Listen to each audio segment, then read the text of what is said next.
Bigyan rin po natin ng pagpupugay ang ating bisita na representative ng Pangulo ng Pilipinas, si Secretary Joel Villanueva.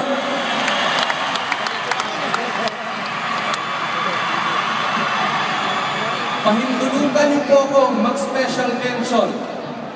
Nandito rin po ang Governor ng Palawan na siya rin may-ari ng Kia Sorrento, si Governor Pepito Alvarez. Sir, I know you are just here. Of course, sa ating playing coach, si Congressman playing coach Manny Pacquiao.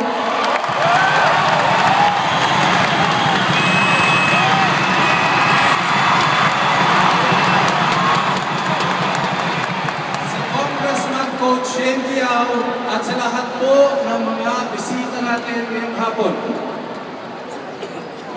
Pwede ba kung hindi ko banggitin ang totoong chairman namin lahat, si Ginoong Manuel V.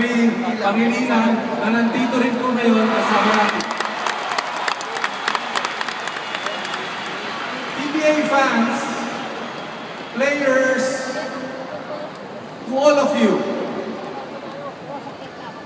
our chairman MVP always tells us, man's reach must exceed his grasp. Paano po tayo magiging successful? Paano po tayo magiging tagumpay kung hindi tayo nangangarap? In 1975, our forefathers, Commissioner Prieto and the 9 other deans, kung hindi mo naglakas ng loob, if they did not dare, if they did not try, where are we now?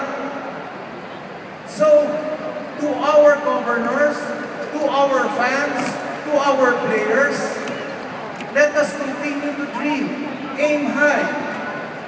Because if we do not dare, and we do not try, that means the next generation of PBA owners and PBA players will just harvest the fruits of our indifference.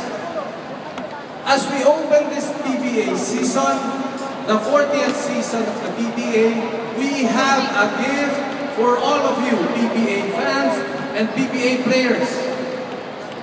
This is our surprise, our gift to the PBA.